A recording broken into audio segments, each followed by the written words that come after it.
Assalamualaikum warahmatullahi wabarakatuh. Saya Anggi Aristiani. Di sini saya akan berbagi informasi kenapa sih kita harus stay at home. Dengan stay at home atau berdiam di rumah bertujuan untuk melindungi kita dari terpaparnya virus COVID-19 dan juga untuk mencegah penyebaran virus COVID-19 tersebut. Ketika berdiam diri di rumah, jangan lupa untuk selalu menerapkan pola hidup sehat seperti berolahraga, makan makanan yang sehat dan bergizi, rajin membersihkan rumah, dan juga rajin berjemur di pagi hari. Kenapa kita harus berjemur? Karena COVID-19 itu sangat sensitif dengan sinar matahari. Oleh karena itu, sangat dianjurkan kita untuk berjemur di pagi hari. Oke, saya ada video nih dari CNN Indonesia untuk meyakinkan Anda kenapa kita harus stay at home. Oke, langsung saja kita lihat. So we can see it front to back, side to side. It's a first-of-its-kind view inside the lungs of a patient with COVID-19. This patient is a gentleman in his late 50s who initially had a fever and a non-productive cough like many other people. A patient at George Washington University Hospital in the district. Respiratory symptoms progressed quite rapidly to the point where he did need to be intubated and put on the ventilator.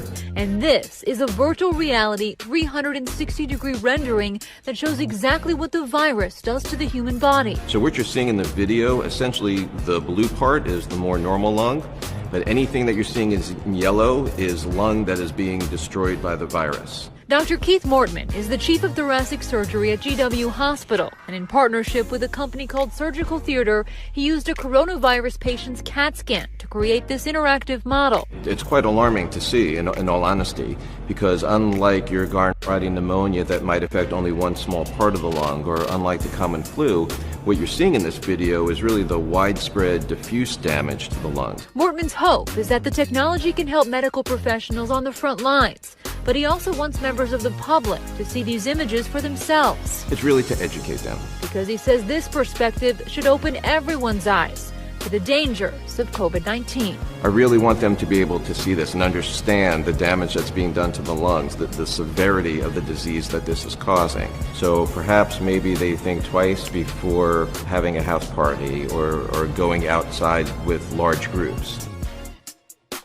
Kurva yang melengkung habis ini artinya suatu saat wabah ini akan berhenti. Nah, garis ini mewakili kapasitas rumah sakit dan tenaga kesehatan. Jadi semua yang di bawah garis ini kemungkinan besar akan dirawat, tapi yang di atas garis ini kemungkinan besar kesulitan dan bahkan meninggal dunia. Nah, tugas kita adalah membuat kurvanya tuh nggak terlalu melonjak tinggi, sehingga semua orang yang sakit bisa masuk ke dalam rumah sakit dan ditangani oleh petugas kesehatan. Jadi gimana caranya membuat kurva ini menjadi landai? Orang itu sakit nularin orang lain. Nah, orang yang sudah sembuh, tubuhnya jadi punya imunitas, sehingga kemungkinan dia tertular lagi itu kecil atau hampir nggak ada. Sehingga caranya sebuah wabah apapun itu dari zaman dulu berhenti adalah ketika cukup banyak orang kena virusnya, lalu menjadi imun sehingga virusnya nggak bisa punya orang untuk ditularin lagi. Nah, kenapa selama ini kita perlu banget namanya social distancing atau ngejauhin diri? Animasi ini bagus banget. Ini contoh kalau semua orang bergerak bebas seperti biasa, nggak ada pikiran, semua tetap pergi konser, pergi jalan-jalan. Ini akan terjadi. Satu orang akan menularkan semua orang berbarengan, dan itu yang berbahaya. Seperti tadi kita ngelihat kurvanya ya. Pada akhirnya akan lewat dan pada akhirnya semua orang akan sembuh. Tapi karena kurvanya tinggi, banyak orang akan mati dalam prosesnya. Nah, yang terjadi di Cina dengan adanya lockdown, ditutup, membuat orang tidak sakit sekaligus berbarengan. Jadi kurvanya lebih landai kalau kalian lihat, sehingga memberi waktu untuk orang-orang menjadi sembuh dan akhirnya bisa melandaikan kurvanya. Nah, sekarang kita lihat kalau kita lakukan namanya social distancing, yaitu kalau nggak harus banget nggak usah pergi keluar, kalau nggak penting-penting banget nggak usah ketemu temen, nggak usah ada social function, semuanya ditunda dulu. Kita lihat apa yang terjadi. Nah, bahkan ini ada simulasi satu lagi. Kalau social distancingnya itu bener-beneran ekstrim, orang nggak boleh keluar, ada jam malam dan sebagainya. Ini yang terjadi. Kita lihat beda banget kan. Jadi ada orang yang akan tetap sakit, tapi mereka bisa masuk rumah sakit dan dirawat. Jadi teman-teman, please do your social distancing, stay at home, work from home, anywhere you can. Ada orang-orang yang nggak bisa, saya mengerti, tapi sebisa mungkin lakukanlah semuanya itu. A good way of doing it is to imagine that you do have the virus, yeah, and change your behaviour so that you're not transmitting it.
Social distancing. We talk about social distancing. There's a push for social distancing.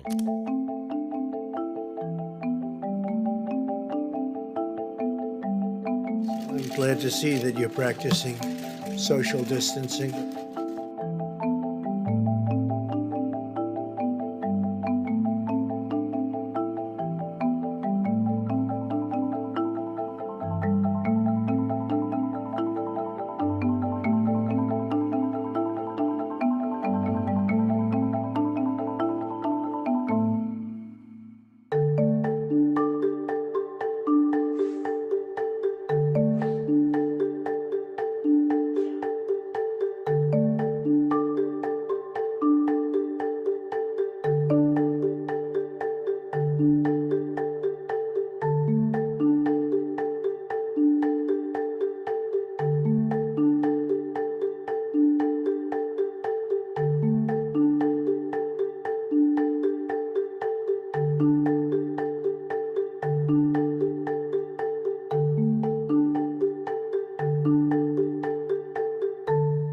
Berikut tadi adalah sedikit ajakan stay at home dari saya. Jika ada tutur kata dan perilaku yang tidak berkenan di hati, saya mohon maaf yang sebesar-besarnya. Wassalamualaikum warahmatullahi wabarakatuh.